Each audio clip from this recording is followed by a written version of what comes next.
दोस्तों, हनुमान जी नाना प्रकार के रूप धारण कर लेते थे, इसलिए अपने कर्तव्य का विचार करके उन्होंने छोटा सा रूप धारण कर लिया और त्रिकूट नामक पर्वत शिखर पर खड़े होकर पर्वत के अग्रभाग में बसी हुई लंकापुरी का अवलोकन किया और धीरे धीरे चलते हुए हनुमान जी उस लंकापुरी के पास पहुंच गए।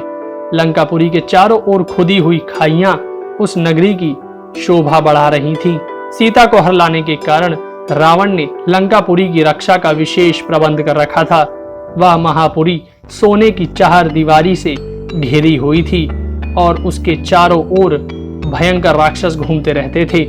लंकापुरी के बाहरी फाटक सोने के बने हुए थे। हनुमान जी ने विश्वकर्मा द्वारा निर्मित उस लंका को उसी प्रकार देखा जैसे कोई देवता देवपुरी का निरीक्षण कर रहा हो। लंकापुरी भयानक राक्षसों से उसी तरह भरी हुई थी जैसे पाताल लोक को भोगवतीपुरी नागों से भरी रहती है। उस नगरी की बड़ी भारी चौकसी, उसके चारों ओर समुद्र की खाई तथा रावण जैसे भयंकर शत्रु को देखकर हनुमान जी इस प्रकार विचारने लगे, यदि वानर यहाँ तक आ जाए तो भी व्यर्थ ही सिद्ध होंगे, क्योंकि युद्ध के द्वारा देवता भी लंका पर विजय नहीं पा सकते। यहाँ 4 ही वेगशाली वानरों की पहुंच हो सकती है, बालीपुत्र अंगद की, नील की, मेरी और राजा सुग्रीव की। भगवान श्री राम भी इस दुर्गम लंका में आकर क्या करेंगे। फिर हनुमान जी ने सोचा, पहले मैं यह पता लगाऊं कि देवी सीता जीवित हैं या नहीं। विदेही कुमारी का दर्शन करने के पश्चात ही मैं इस विषय में कोई विचार करूंगा। फिर हनुमान जी सीता जी का पता लगाने के उपाय पर 2 घड़ी तक विचार करते रहे। उन्होंने सोचा, मैं इस रूप से राक्षसों की इस नगरी में प्रवेश नहीं कर सकता, क्योंकि बहुत से बलवान राक्षस इसकी रक्षा कर रहे हैं। देवी सीता की खोज करते समय मुझे अपने आप को छिपाने के लिए इन राक्षसों से आंख बचानी होगी। अतः मुझे रात्रि के समय ही नगर में प्रवेश करना चाहिए और देवी सीता का पता लगाने के लिए अपने ऐसे रूप का आश्रय लेना चाहिए जो आंख से देखा ना जा सके। मैं रात को लंकापुरी में प्रवेश करके सभी घरों में घुसकर देवी सीता की खोज करूंगा। ऐसा निश्चय करके हनुमान जी उस समय सूर्यास्त की प्रतीक्षा करने लगे। दोस्तों, सूर्यास्त हो जाने पर रात के समय हनुमान जी ने अपने शरीर को छोटा बना लिया। वे बिल्ली के बराबर होकर अत्यंत अद्भुत दिखाई देने लगे। प्रदोष काल में हनुमान जी उछलकर उस लंकापुरी में घुस गए। लंकापुरी के भीतर जाकर हनुमान जी ने उस नगरी में चौड़े और विशाल राजमार्ग देखे। राजमार्ग के किनारे कतार से बड़े बड़े महल बने हुए थे। महलों की लंबी लंबी पंक्तियां दूर तक फैली हुई थीं। भयंकर बलशाली निशाचर उस पुरी की रक्षा कर रहे थे। वह नगरी गंधर्व नगर के समान रमणीय प्रतीत होती थी। हनुमान जी लंका नगरी का पूर्ण अवलोकन करके पुरी में प्रवेश करने लगे। इतने में ही उस नगरी की अधिष्ठात्री देवी लंका ने अपने स्वाभाविक रूप में प्रकट होकर उन्हें देखा। लंका का मुंह देखने में बड़ा विकट था।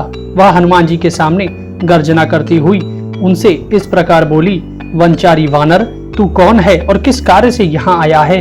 तब हनुमान जी ने उससे कहा कि तू मुझसे जो कुछ पूछ रही है उसे मैं ठीक ठीक बता दूंगा, किंतु पहले यह तो बता तू कौन है जो इस प्रकार मुझे डांट रही है। हनुमान जी की यह बात सुनकर लंका कुपित होकर कठोर वाणी में बोली, वानर, मैं स्वयं ही लंका नगरी हूँ, अतः सब ओर से इसकी रक्षा करती हूँ। मेरी अवहेलना करके इस पुरी में प्रवेश करना किसी के लिए भी संभव नहीं है। आज मेरे हाथ से मारा जाकर तू प्राणहीन हो इस पृथ्वी पर शयन करेगा।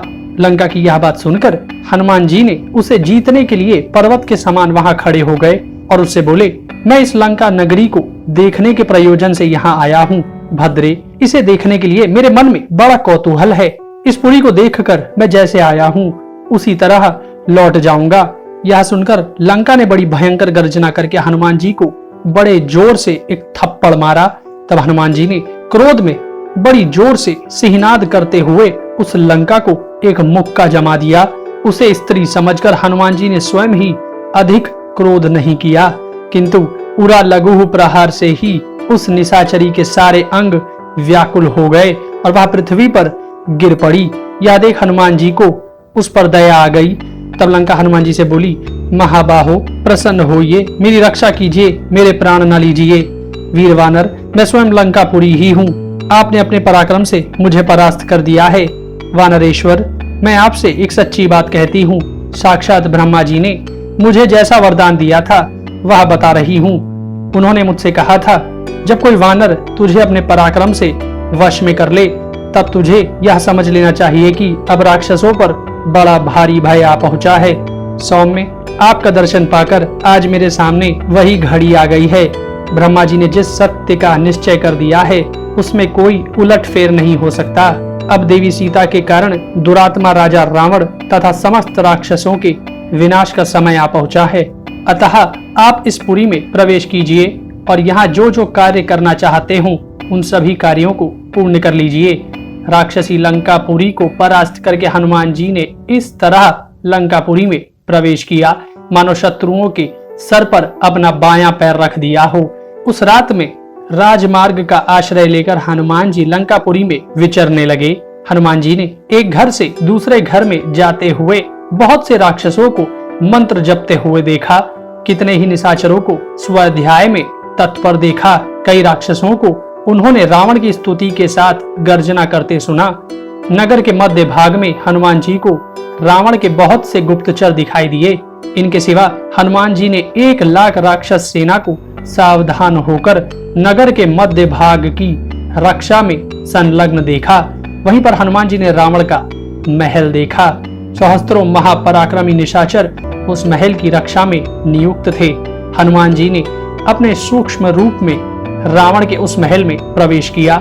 रावण के महल में जाकर हनुमान जी ने वहां नाना प्रकार की बैठकों के साथ रावण का एक विशाल विमान देखा जो मेघ के समान ऊंचा तथा सुवर्ण के समान सुंदर कांति वाला और मनोहर था। उस दिव्य विमान को बहुत सुंदर ढंग से बनाया गया था। वह अद्भुत शोभा से संपन्न दिखाई देता था। उस विमान में श्वेत भवन बने हुए थे। हनुमान जी ने जिस सुंदर विमान को वहां देखा उसका नाम पुष्पक था, जिसे स्वयं भगवान विश्वकर्मा ने ब्रह्मा जी के लिए बनाया था तथा रावण ने उस विमान पर अपने पराक्रम से आधिपत्य प्राप्त किया था। उस विमान को देखकर हनुमान जी बड़े विस्मित हुए, परंतु वहां भी देवी सीता को ना देखकर हनुमान जी चिंता में पड़ गए थे। देवी सीता की खोज करते हुए हनुमान जी रावण के उस महल में चारों ओर चक्कर लगाते रहे और एक ऐसे सुंदर ग्रह में जा पहुंचे जो रावण का निजी स्थान था। रावण का वह महल उसकी राक्षस जातीय पत्नियों तथा पराक्रम पूर्वक हर कर लाई हुई राजकन्याओं से भरा हुआ था। रावण की वह हवेली उन स्त्रियों से प्रकाशित होकर उस आकाश की भांति प्रकाशित हो रही थी जो रात्रि में तारों से जगमगाता है, और उन स्त्रियों से घिरा हुआ रावण ताराओं से घिरे हुए चंद्रमा के समान शोभा पा रहा था। दोस्तों, रावण रात को स्त्रियों के साथ क्रीड़ा करके मदिरा पीकर आराम कर रहा था।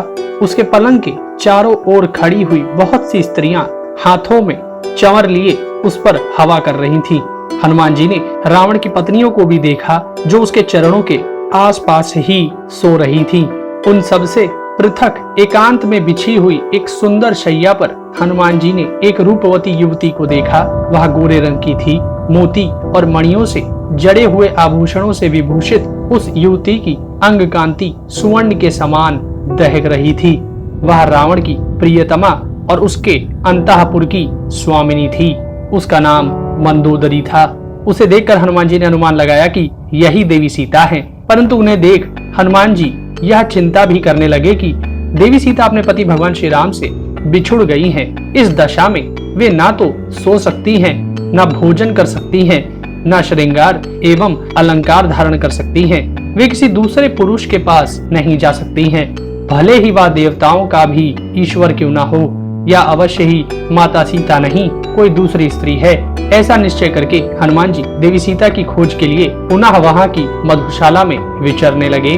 अंतःपुर का निरीक्षण करते हुए हनुमान जी ने देवताओं, गंधर्वों और नागों की कन्याओं को वहां देखा, किंतु जनक नंदिनी देवी सीता को नहीं देखा। इस प्रकार हनुमान जी ने रावण का सारा अंतःपुर छान डाला, तो भी वहां उन्हें देवी सीता का दर्शन नहीं हुआ। तब हनुमान जी उस स्थान को छोड़कर अन्य स्थानों पर देवी सीता को खोजना आरंभ किया, परंतु वहां कहीं भी उन्हें देवी सीता का दर्शन नहीं हुआ। तो हनुमान जी इस प्रकार चिंता करने लगे, निश्चय ही अब देवी सीता जीवित नहीं है। इस दुराचारी रावण ने निश्चय ही उन्हें मार डाला होगा। देवी सीता का दर्शन ना होने से मुझे पुरुषार्थ का फल नहीं प्राप्त हो सका। इधर उधर भ्रमण करके मैंने लौटने की अवधि भी बिता दी है। अब मेरा सुग्रीव के पास जाने का भी मार्ग बंद हो गया है, क्योंकि वह वानर राज सुग्रीव बड़ा ही बलवान और अत्यंत कठोर दंड देने वाला है।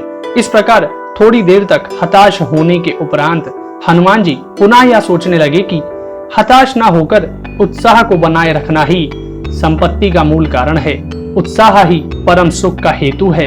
अतः मैं पुनः उन स्थानों में देवी सीता की खोज करूंगा जहां अब तक अनुसंधान नहीं किया है। यह सोचकर हनुमान जी ने पुनः दूसरे स्थानों में देवी सीता की खोज आरंभ कर दी। हनुमान जी भूमि के भीतर बने तहखानों में, चौराहे पर बने हुए मंडपों में तथा घरों को लांघ लांघ कर एक से दूसरे घरों में देवी सीता की खोज करने लगे। वे किसी घर के ऊपर चढ़ जाते, किसी से नीचे कूद पड़ते, कहीं ठहर जाते और किसी को चलते चलते ही देख लेते। कभी घरों के दरवाजे खोलकर अंदर चले जाते। इस प्रकार कूदते और उछलते हनुमान जी ने गलियां, चौराहे के वृक्षों के नीचे बनी वेदियां, गड्ढे और पोखरियां सबको छान डाला, परंतु उन्हें कहीं भी देवी सीता के दर्शन नहीं हुए। तब निराश होकर हनुमान जी पुनः अपने मन में यह विचार करने लगे कि बिना देवी सीता की सुध लिए यदि मैं वापस जाऊंगा तो अवश्य ही इस शोक से पीड़ित होकर भगवान श्री राम अपने प्राण त्याग देंगे और उनके प्राण त्याग देने पर लक्ष्मण, सुग्रीव सहित सभी वानर शोक से पीड़ित होकर अपने प्राण त्याग देंगे। इसलिए मैं यहाँ से किष्किंधापुरी ही नहीं जाऊंगा। देवी सीता को देखे बिना मैं सुग्रीव का भी दर्शन नहीं कर सकूंगा। यदि मैं वानप्रस्थी होकर यहीं रह जाऊं तो मेरी आशा लगाए वे दोनों धर्मात्मा भाई प्राण धारण किए रहेंगे और सभी वानर भी जीवित रहेंगे। तदनंतर धैर्यवान हनुमान जी ने अपने पराक्रम का सहारा लेकर सोचा कि मैं महाबली रावण का ही वध क्यों न कर डालूं। इस रावण को मार डालने से उस वैर का बदला पूरा हो जाएगा, अथवा रावण को उठा कर ले जाऊं और इसे भगवान श्री राम के हाथ में सौंप दूं। इस प्रकार देवी सीता जी को ना पाकर हनुमान जी चिंता में डूब गए। फिर कुछ क्षण बाद हनुमान जी पुनः यह विचार करने लगे कि जब तक मैं देवी सीता का दर्शन ना कर लूंगा तब तक इस लंकापुरी में बारंबार उनकी खोज करता रहूंगा। कुछ क्षण विचार कर हनुमान जी ने कहा कि इधर यह बहुत बड़ी अशोक वाटिका है, इसमें मैंने अभी तक अनुसंधान नहीं किया है, अतः अब मैं इसी में चलकर ढूंढूंगा। तत्पश्चात मन ही मन सीता जी का ध्यान करके वे अशोक वाटिका की चार दीवारी पर चढ़ गए। वाटिका के भीतर प्रवेश करके हनुमान जी ने उसका निरीक्षण किया। वह वाटिका विचित्र काननों से अलंकृत थी। वहां जाने से हर समय लोगों के मन में प्रसन्नता होती थी। मतवाले मोरों का कलनाद वहां निरंतर गूंजता रहता था और नाना प्रकार के पक्षी वहां निवास करते थे। उस वाटिका में देवी सीता की खोज करते हुए हनुमान जी ने घोंसलों में सुखपूर्वक सोए हुए पक्षियों को जगा दिया।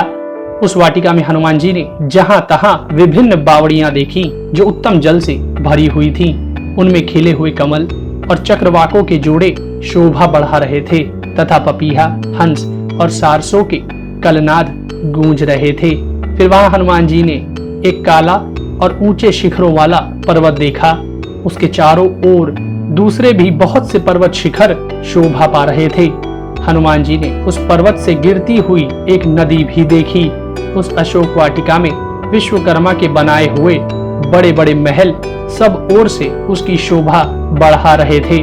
नाना प्रकार के मृग समूहों से उसकी विचित्र शोभा हो रही थी। उस अशोक वाटिका में हनुमान जी पेड़ पर बैठे चारों तरफ निहार रहे थे कि तभी उन्हें थोड़ी ही दूरी पर एक गोलाकार ऊंचा मंदिर दिखाई पड़ा। उस मंदिर को गौर से देखने पर हनुमान जी की दृष्टि वहां एक सुंदर स्त्री पर पड़ी जो मलिन वस्त्र धारण किए राक्षसियों से घिरी हुई बैठी थी।